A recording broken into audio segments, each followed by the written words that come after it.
അഗജാനന പദ്മാർക്കം ഗജാനനമഹർനിശം അനേകദന്തം ഭക്താനാം ഏകദന്തമുപാസ്മഹേ. സരസ്വതീ നമസ്തുഭ്യം വരദേ കാമരൂപിണി വിദ്യാരംഭം കരിഷ്യാമി സിദ്ധിർഭവതു may സദാ. സദാശിവസമാരംഭാം ശങ്കരാചാര്യമധ്യമാം അസ്മദാചാര്യപര്യന്താം വന്ദേ ഗുരുപരമ്പരാം. വന്ദേ ഗുരുപരമ്പരാം.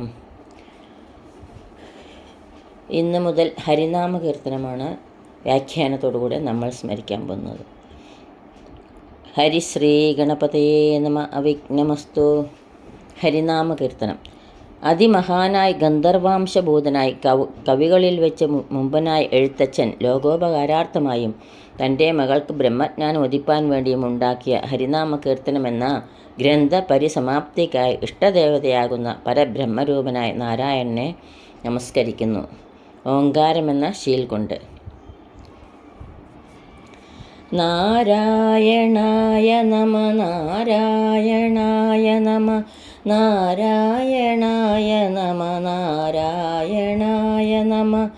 നാരായണ സകല സന്താപനാശന ജഗന്നാഥ വിഷ്ണു ഹരിനാരായണായ നമ.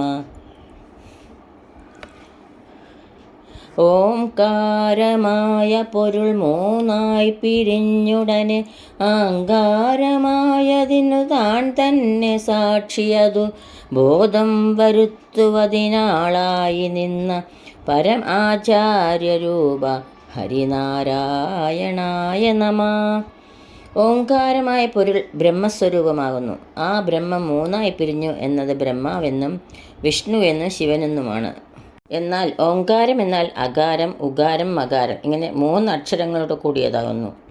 അത് അകാരം ബ്രഹ്മാവും ഉകാരം വിഷ്ണുവും മകാരം ശിവനും എന്ന് വേദാന്തത്തിലും ഏകാക്ഷര നിഘണ്ടുവിലും പറഞ്ഞിരിക്കുന്നു. മഹാപ്രളയാവസാനത്തിൽ കാലശക്തിയാൽ ബോധിക്കപ്പെട്ട ബ്രഹ്മത്തിന് മനസ്സുണ്ടായി. അതിൽ നിന്ന് മായയുണ്ടായി. മായയിൽ നിന്ന് മഹത് അഹങ്കാരാദികളുണ്ടായി. അങ്ങനെയുള്ള മഹത് അഹങ്കാരാദികൾ ത്രിമൂർത്തികളെയും ബന്ധിക്കുന്നു. അത്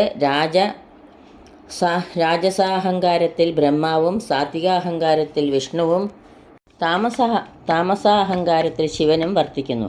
അതിനാൽ അവർ സൃഷ്ടിസ്ഥിതി സംഹാരത്തിന് കാരണഭൂതന്മാരാകുന്നു. അങ്ങനെ സൃഷ്ടിയുണ്ടായി എന്നുള്ളതിന് താൻ തന്നെ സാക്ഷിയായും ഭവിക്കുന്നു എന്ന് എല്ലാവരും ബോധിപ്പാൻ വേണ്ടി അനേക രൂപവാനായ ഈശ്വരൻ ഒരു സ്വരൂപനായും ഗുരുവായും ഭവിക്കുന്നു. അത് സച്ചിദാനന്ദ പരമഗുരുവാണ്. അങ്ങനെ പരമഗുരു സ്വരൂപനായുള്ള നാരായണ, നിനക്ക് നമസ്കാരം. ഹരി എന്നത് സകല ജനങ്ങൾക്കും ആധ്യാത്മികമായും ആദിദൈവികമായും ഉള്ള താപത്രയത്തെയും കളയുന്നവൻ എന്നർത്ഥമാവുന്നു. ഹരി എന്ന സംഖ്യ 28. അതുകൊണ്ട് 28 കോടി നരകത്തിൽ നിന്നും ഉദ്ധാരണം ചെയ്യുന്നവനെന്നുകൂടി അർത്ഥമാകുന്നു. നാരം അയനം യസ്യ സ നാരായണ എന്നതിനാൽ മഹാപ്രളയത്തിൽ സകല ലോകങ്ങളെയും സംഹരിച്ച് കാരണജലത്തിൽ അനന്തനാകുന്ന പള്ളിമെത്തമേൽ സച്ചിദാനന്ദ സ്വരൂപനായി പള്ളി കൊള്ളുന്നവൻ എന്നാകുന്നു. സംഹൃത്യ ലോകാൻ വടപത്രമധ്യേ ശയാനം ആദ്യന്തവിഹീനരൂപം എന്ന പ്രമാണവും ഉണ്ട്. 2 ഒന്നായ നിന്നെ ഇഹ രണ്ടെന്നു കണ്ടളവിൽ ഉണ്ടായൊരിണ്ടൽ പദമിണ്ടാവതല്ല മമ. പണ്ടേ കണക്കെ വരുവാൻ നിൻ കൃപാവലികൾ ഉണ്ടാകയെങ്കലിഹ നാരായണായ നമ. സകല ലോകങ്ങളെയും സംഹരിച്ച അങ്ങേ സച്ചിദാത്മകനായ പരബ്രഹ്മത്തിൽ ലയിച്ചതായ ജഗൽ സൃഷ്ടി ആരംഭിക്കണമെന്ന് വിചാരിച്ച സമയം ഉണ്ടായ മായയിൽ തട്ടിയിട്ടുള്ള നിഴലാണ് ജീവൻ എന്ന് പറയുന്നത്. അങ്ങനെ വികൽപ്പോപാധിയായ മായയിൽ പ്രതിബിംബിച്ചത് കണ്ണാടിയിൽ കാണുന്ന നിഴൽ പോലെയാണ്. അങ്ങനെ ഈശ്വരനെന്നും ജീവനെന്നും രണ്ടായി കണ്ടതിനാൽ ഉണ്ടായിട്ടുള്ള സങ്കടം ഇന്ന വണ്ണമെന്നും ഇത്രമാത്രമെന്നും പറയുവാൻ പ്രയാസമായിരിക്കുന്നു. അതെന്തെന്നാൽ ജനന മരണമാകുന്ന ദുഃഖം ജീവന് ഉണ്ടാകുന്നതിലാകുന്നു. അതിനാൽ ഉണ്ടെന്ന് തോന്നുന്നതായും വസ്തുത ഇല്ലാത്തതായും ഉള്ള മായ നീങ്ങുമ്പോൾ ജീവൻ ബ്രഹ്മത്തിനോട് ലയിക്കുന്നു. അങ്ങനെയുള്ള വികൽപ്പോപാധിയായ മായാസംബന്ധം നീങ്ങുവാനും അഖണ്ഡ സച്ചിദാനന്ദ സ്വരൂപനായി സ്ഥിതി ചെയ്യുവാനും വേണ്ടി അല്ലയോ നാരായണ, നിൻ്റെ പരിപൂർണമായ കൃപ എങ്കിൽ ഉണ്ടാകണമേ. അതിനായി ഞാൻ നമസ്കരിക്കുന്നു. രണ്ടായി നിന്നെക്കൊണ്ട് പകുത്തുകൊണ്ടത്രേ ഞാനും ചെയ്യുന്നു എന്ന് മഹാനായ മേൽപ്പത്തൂർ നാരായണ ഭട്ടതിരി അദ്വൈത കീർത്തനത്തിൽ കൽപ്പിച്ചും ഇരിക്കുന്നു. ഭഗവത് കൃപയുണ്ടാകുമ്പോൾ ഭക്തി വർദ്ധിക്കും, അതിനാൽ മുക്തിയും ലഭിക്കുമെന്ന് ഭാഗവതാദി പുരാണങ്ങളിൽ കൽപ്പിച്ചിട്ടുമുണ്ട്. ശ്ലോകം 3. ആനന്ദ ചിന്മയ ഹരേ ഗോപികാരമണ ഞാനെന്ന ഭാവമതു തോന്നായിക വേണമിഹ തോന്നുന്നതാകിൽ അഖിലം ഞാനിതെന്ന വഴി തോന്നേണമേ വരദനാരായണായ നമ. പരമാനന്ദ സ്വരൂപനായും സച്ചിദാത്മകനായും ജനങ്ങളുടെ സംസാരതാപത്തെ കളയുന്നവനായും ഗോപികാരമണ എന്ന് പറഞ്ഞതുകൊണ്ട് ഗോപസ്ത്രീകളെ എല്ലായ്പ്പോഴും രമിപ്പിക്കുന്നതായിരിക്കുന്ന നാരായണ, ഞാൻ എന്നും എൻ്റേതെന്നും എനിക്ക് തോന്നാതെയിരിക്കണം.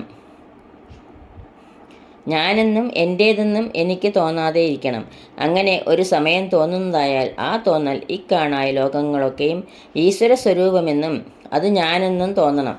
എന്നാൽ ദേവസ്ത്രീകളാണ് ഗോപസ്ത്രീകളെന്ന് ഭാഗവതത്തിൽ കൽപ്പിച്ചിരിക്കുന്നു.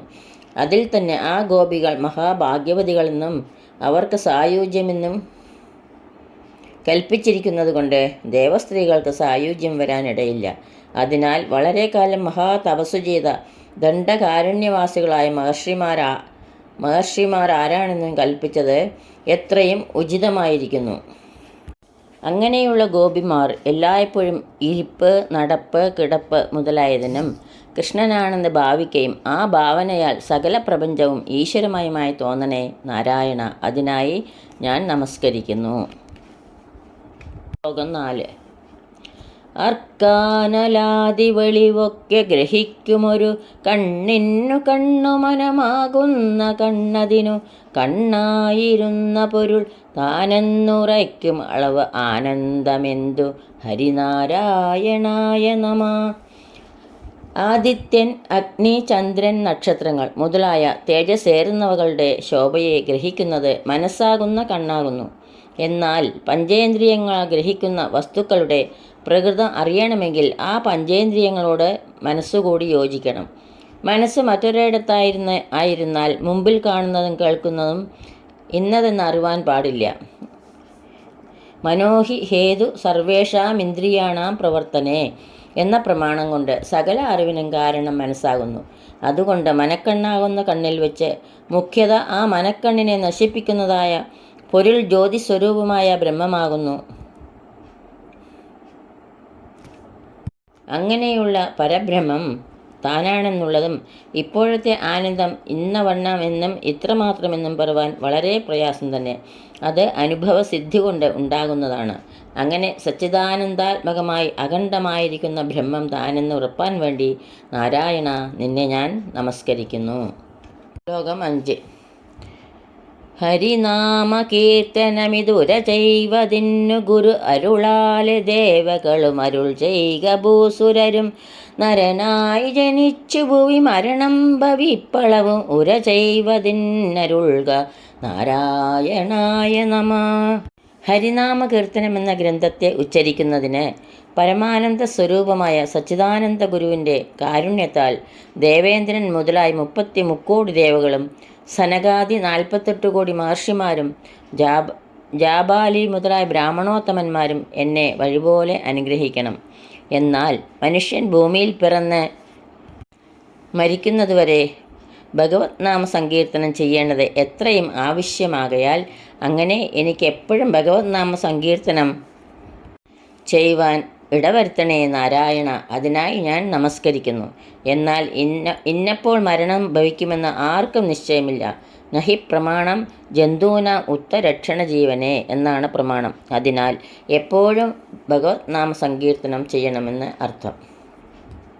ഈ 5 ശ്ലോകങ്ങളാവുന്ന അക്ഷരപ്പൂക്കൾ ഭഗവാന്റെ തൃപ്പാദങ്ങളിൽ ഭക്ത്യാദരപൂർവം സമർപ്പിക്കുന്നു.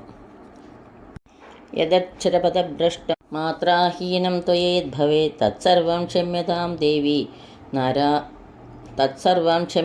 ദേവ നാരായണ നമോസ്തുതേ. കായേന വാചാ മനസേന്ദ്രിയൈർവാ ബുദ്ധ്യാത്മനാ വാ പ്രകൃതേ സ്വഭാവാത് കരോമീദ്യ സകലം പരസ്മൈ നാരായണായേതി സമർപ്പയാമി. സർവം നാരായണായേതി സമർപ്പയാമി. സ്വസ്തി പ്രജാഭ്യ പരിപാലയന്താം ന്യായേണ മാർഗേണ മഹീം മഹീഷ. ഗോബ്രാഹ്മണേഭ്യ ശുഭമസ്തു നിത്യം. ലോകാ സമസ്താ സുഖിനോ ഭവന്തു. ലോകാ സമസ്താ സുഖിനോ ഭവന്തു. എല്ലാവർക്കും ശാന്തിയും സമാധാനവും ഭഗവത് ഭക്തിയും പൊന്നു ഗുരുവായൂരപ്പൻ്റെ അനുഗ്രഹം ഉണ്ടാകട്ടെ എന്ന് പ്രാർത്ഥിക്കുന്നു. ഓം നമോ ഭഗവതേ വാസുദേവായ. ഹരി ഓം. ശ്രീ ഗുരുഭ്യോ നമഃ. ഹരി ഓം.